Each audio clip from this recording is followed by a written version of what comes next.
Hello guys, welcome back to my channel. I'm always happy to connect with you guys. If this is your first time on my channel, you're highly welcome. So like, subscribe, and leave your comment below. Today I have a wonderful and amazing personality with me again, and he goes by the name. My name is Wugos, which is super excited to be here. So guys, I like sharing my story whenever I come. There's some people like you're a Christian. Why do you talk about Islam so much these past few days? You do more of music reaction, but why the past few days you've been, reacting more on the Islamic? Are you trying to convert or revert? A lot of questions, and some people email me, yeah, and they're like, why are you always talking about Islam? You're a Christian. There's only one true God. I like me talking about Islam or me going through or trying to learn more about Islam. Does not necessarily mean I'm planning on reverting, but it's better I know more about life. Just not just a one way, gather facts. We don't know where life is leading us. We're always searching for answers, yeah. So I have been searching. I was like, okay, I've been searching, and I've been asking you for a Quran. You've not still given me. You've promised me on the Quran. I forgot, seriously, I forgot. Well, I'll give it to you, yeah. All right. Sorry about that. Yeah. Yeah. So I really want to find out facts. I really want to find out things that I've heard, and it's been wonderful. Like with some videos we've watched and we've checked out, like most misconceptions I've been hearing about Islam, most stereotypes I have about Islam has been just blown out of the water, because I find that most of them are not true. Some are just probably one act of somebody who is a Muslim started generalizing it. A lot of things that I'm from Nigeria. We have both Christians and Muslims in Nigeria, and a lot of Muslims have engaged in what they call jihad, in quotes, like killing people who say they blaspheme and the rest of that, But then and with the Boko Haram issue in the north, most of them being Muslims, terrorism and the rest of that being carried out by Islam. So one thing that always kill that statement, like saying you are killing for God, that's not the religion, because the stated in the Quran, they're like, kill one soul, you've killed the whole of humanity. Save one soul, you've saved the whole of humanity. So that has cancelled that statement. Yeah, I'm killing for God. So yeah, so most of them, in fact, Boko Harams are more people in the north are more of Muslims, and people they said they are carrying out a jihad, against Western education, like, a lot of things they said, that's and they bad, because that even the Prophet's advice said, like, you should find knowledge, even if you are going to the other side, like far side, like China and those side. So China there is not Islamic, but like having Western education is not bad. Okay, it's nice. You have different knowledge. You get me. Having the Islamic knowledge is a big plus. You get me. That's a must, yeah, because you need to know about your God. And having Western knowledge is a big plus. It's not against that. Okay. So all of that, the jihad they always talk about in Islam is like fighting your soul, your nafs, your desire against bad things. That's the thing. Okay. So you see. So it's been amazing, like I'm saying, like amazing few weeks for me. It has made me a much better person. It's made me a much better individual in terms of relating with other people from other religions. More this time, I tried as much as possible to know the individual. Not just having this tag about them or saying. You see, in Nigeria, when you see most people wearing, I think probably married to an imam or a teacher of Islam, they wear full, covering their face and stuff. So you have this particular tag, like why would they? Everybody in their religion, everybody and what they believe in, and everybody have the reasons why they do that. So then we talk, like they shouldn't be covering. Why would they cover? So what if this person get missing? And it's, we find excuse to justify what we're saying. But this past few weeks, it's made me sit back and understand that, look, for whatever they are doing, there's a reason, and it's been amazing, like I say, amazing time for me. So yeah, I'm here again. Okay, so today we're checking out a video which titled "This Will Make You Cry" for Muhammad Sallallahu Alaihi Wasallam. So, without your time, let's just dive into it. We are so distant from the idea of empathy, let alone the practice of it, that we don't sometimes even know what the word means. We know it sounds something kind of like sympathy. Sympathy is to understand where somebody else is coming from. to acknowledge somebody else's pain. Empathy is to feel their pain. To feel their pain.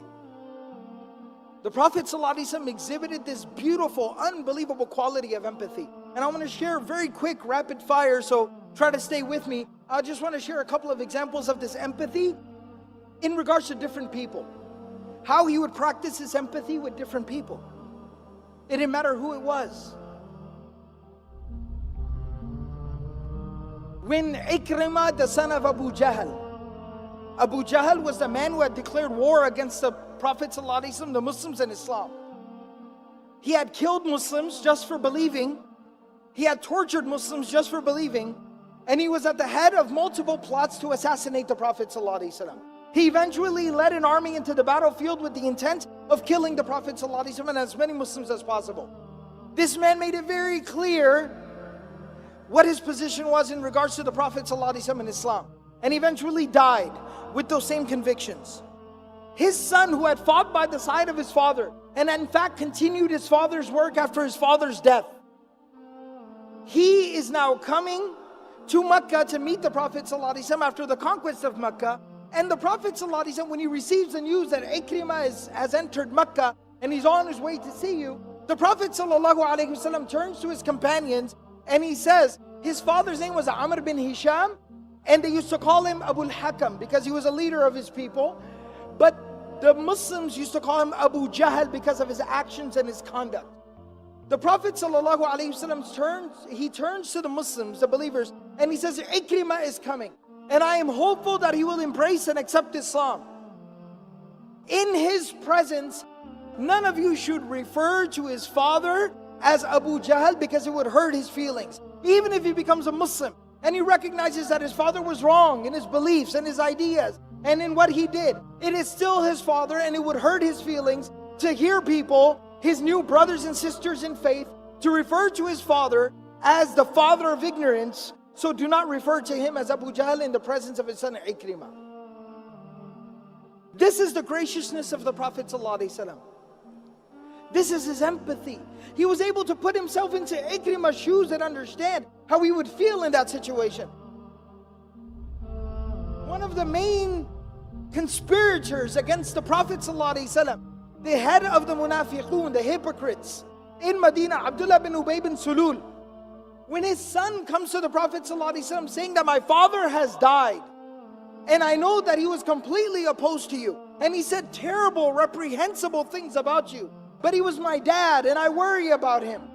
The Prophet ﷺ on the spot removes his shirt, takes off his own shirt, and he gives it to him and he says, wrap him in this, use this as his shroud and bury him in that. What would we do to have the shirt of the Prophet ﷺ? Can you imagine being buried in the clothing of the Prophet ﷺ?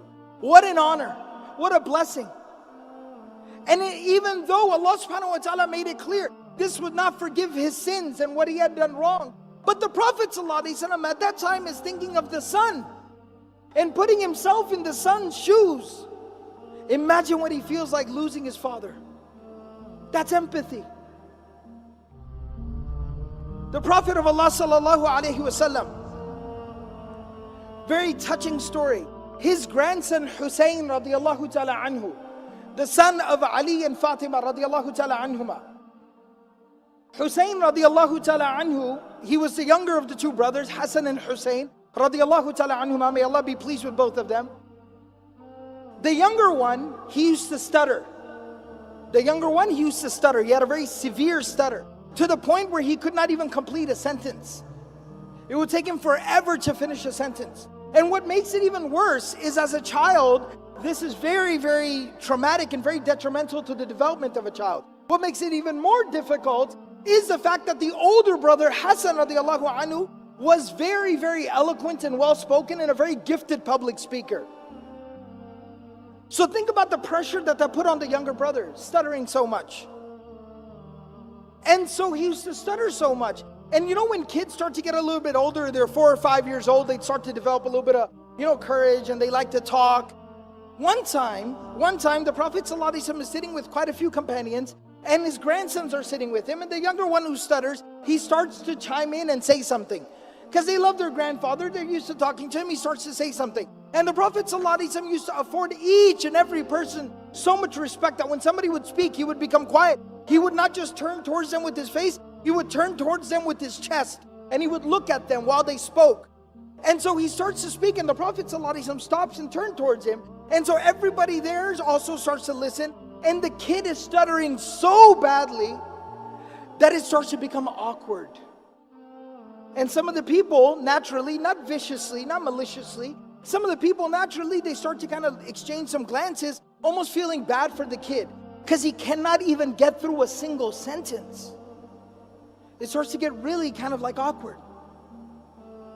And the Prophet ﷺ never once interrupts him. He does not finish his sentence for him. But the companions, they say, they looked at the face of the Prophet ﷺ on how is he reacting, and they said he had a big old smile on his face, and he was looking at Hussein radiallahu ta'ala anhu, smiling and listening to him quietly. He didn't care if it took 5 minutes for him to finish what he was saying, but he let him finish what he was saying. And when he was finished saying whatever he was saying, the Prophet ﷺ at that time turns to everybody else that is sitting there, because everyone was so weirded and awkwarded out. He turns to everyone and he says, لَقَدْ وَرَثَهَا عَنْ عَمِّهِ مُوسَى. He inherited this from his uncle Moses. Referring to Musa alayhi salam and the fact that he used to stutter. That don't feel bad for him, envy him that he shares a trait with one of the great prophets of God, Musa alayhi salam. He turned that negative into a positive, putting himself in that child's shoes and realizing what he needed at that time. He needed love and support and acceptance for who he was, for however he was. And the last story about empathy that I'll share here is a very touching story. Bashir radiallahu ta'ala anhu, a companion of the Prophet ﷺ, he was an Ansari. He had gone out for one of the campaigns, the military expeditions. And when the Prophet ﷺ did not go on this particular journey, so when they would return back, he would go outside of Medina to welcome them back. And all the kids whose fathers had gone out, they would also go out there to welcome their fathers and their brothers and their uncles, etc. home. So they're out there and they're all waiting for people to come back. And as slowly everybody is coming back, and the Prophet ﷺ would wait, and then he would come at the back of the army. He would be at the end watching over everybody, the shepherd. And the son of Bashir radiallahu ta'ala anhu is standing there, climbed up on a rock looking for his dad. And he sees people keep on coming. He keeps asking, have you seen my dad? Have you seen my dad? And he doesn't see his father. Finally, when he sees the Prophet ﷺ riding in the back, he realizes that means my father did not return. And he starts to cry. This child starts to cry because he realizes my dad isn't coming back home. He died. And the Prophet ﷺ stops. He's riding his animal. He stops and he picks him up and he hugs him and he continues to hold him until he stops crying. He calms down. And then he says to him, he says, أَمَا تَرْضَى أَنْ أَكُونَ أَنَا أَبَاكَ وَعَائِشَ أُمَّكَ. Don't cry, don't worry. If you need a father, I will be your father from today, and Aisha will be your mother from today. To embrace somebody else's child as your own. Empathy. And look how it beautifies a person's conduct and character. How it beautifies a person. This quality is central to the prophetic character.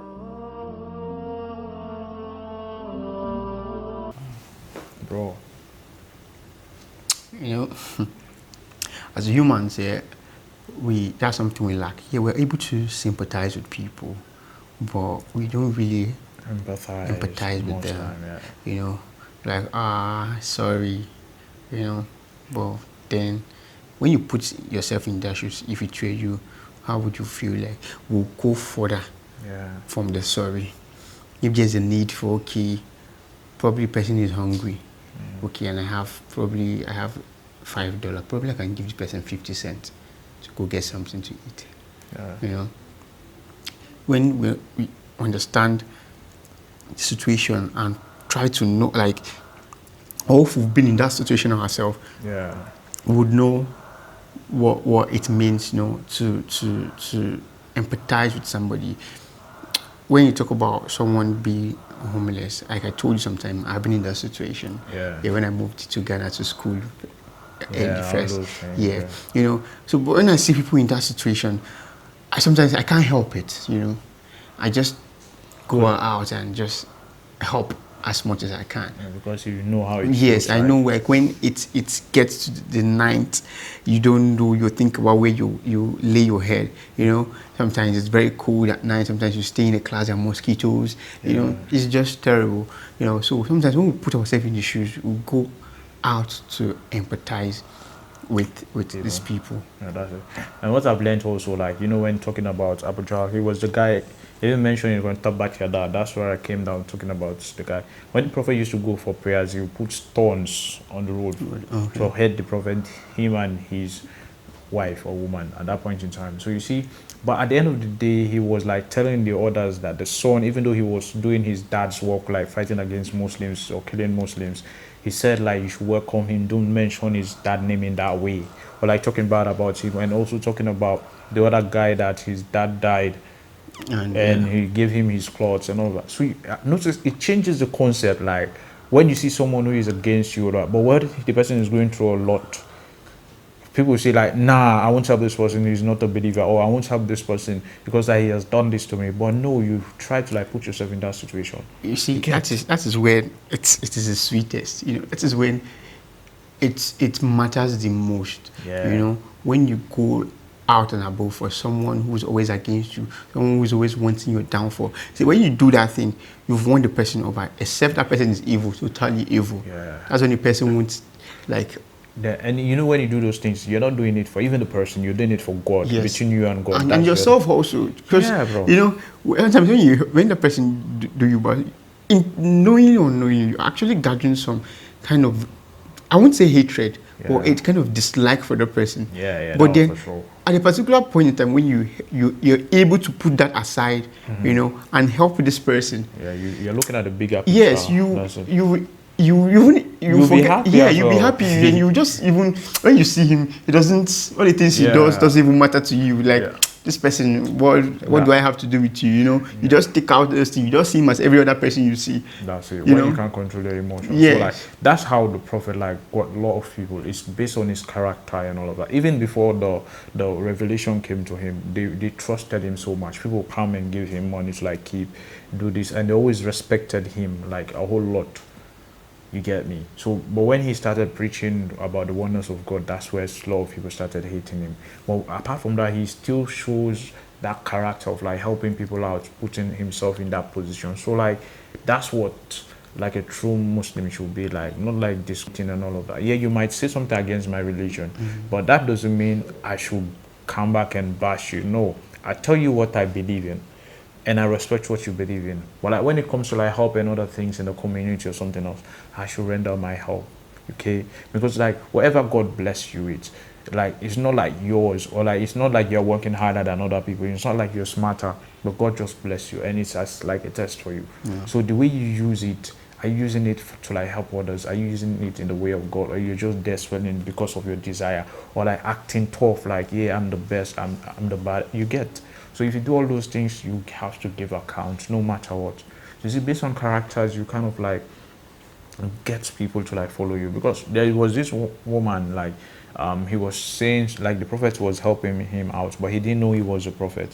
So he was telling the Yeah, you prophet told me about Muhammad, it. This person, you should avoid this person. Like, yeah, this person is a bad yeah. person. So the rest- later on, he yeah, was later like, oh, I'm the person. Yeah, you told me about it, remember? So you see, so Yeah. like all that based on his character, the woman accepted Islam. You know, right now, if it's in today, our youth or today, Yeah. where they will drop that thing on the woman's head and walk away, you know. But yeah. then, these are the things we should, It's nice to emulate someone who yes, is doing emulate what does.